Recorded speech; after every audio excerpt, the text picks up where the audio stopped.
Hello, I'm Eric, and today's thing of stuff I'm going to be educating you on is everyone's favorite topic, sports. We're going to be going real in-depth on sports theory here, from football to basketball to other football to squash to Calvin ball to prosper, etc., etc. So before we get into the better sports, let's start off with the one everyone knows, football, the gridiron giant of athleticism. Here's a heated matchup between the two titans of the NFL, the Cleveland Browns and the Miami Dolphins. In case you didn't know, the point of football is to use your body and hug as many people as you can before time runs out. You see this thing flying through the air right here? The dude throwing this is called the passy boy. And throwing that whatever the heck it is one of the distraction tactics the players do to get more hugs. It's one of the best, most advanced tactics of football. If you look closely, you can see how much these guys really freaking suck at this game. Look at him! He caught it, and he just keeps running! Like the main man Madden said, quit chasing balls and focus on your man! Next up is the sport that everyone knows. Basketball. It's easy. You got a basket, you got a ball, and you got a gray-haired dude screaming. Let me guess. You think you're supposed to put the ball in the basket, right? Wrong. Basketball is actually the highest form of dance known to mankind and aliens. Just watch.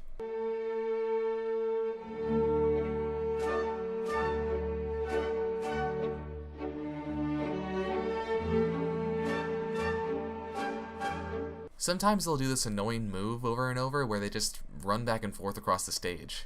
Come on, you can be more creative than that. This guy paid thousands of dollars to stand courtside. No wonder he's yelling so much. Moving on, it's time for that great sport that everyone knows, football! Are you ready for some football? On Monday Night Invasion!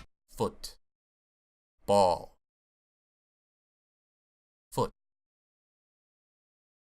Football. What is football, anyway? Is it the sweat beating down your buddy's neck as he prepares for the goal that may or may not eventually come? Is it the uncanny symmetry of the ball, where you can't help but wonder, how did it get like that? Was it born perfect?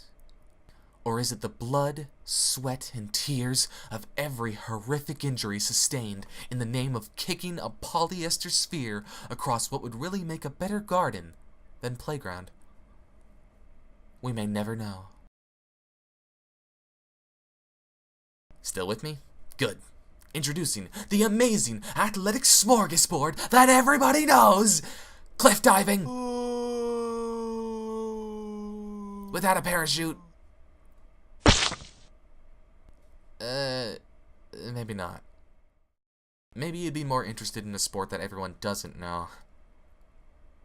Nah, this one's one of my personal favorites, and I'm sure it's yours too. Horse racing is a very interesting sporting event that walks the line between sport and unabashed gambling. Private breeders train horses to compete in head-to-head races for the enjoyment of the attendees. These attendees can then place bets on which horse will win the race, or on where it will eventually end up in the standings. The most famous of these races is by far the Kentucky Derby, which is the only one of these races popular enough to still be broadcast on national television annually. The riders, known as jockeys, play an important role in developing the horse's ability, as well as the breeders. A jockey with a strong connection to their horse tends to do better than those who are not so tight, noticing habits and personality quirks the less bonded may ignore. Check it out sometime, and see if you develop a love for equestrianism. These are just a few bits of trivia about the sporting world. I haven't even scratched the surface about the millions of made-up sports people have come up with over the years. Curling is my favorite. I definitely recommend doing some research on ESPN.com, the sports leader and the ultimate in talking about sports. Search around there for a while and you can see they're all pretty varied. Lots of people think you need to have some jacked, well-toned body to be any good at sports. And you do. Hope you learned something today. Look forward to learning about the next big thing on Eric's Thing of Stuff.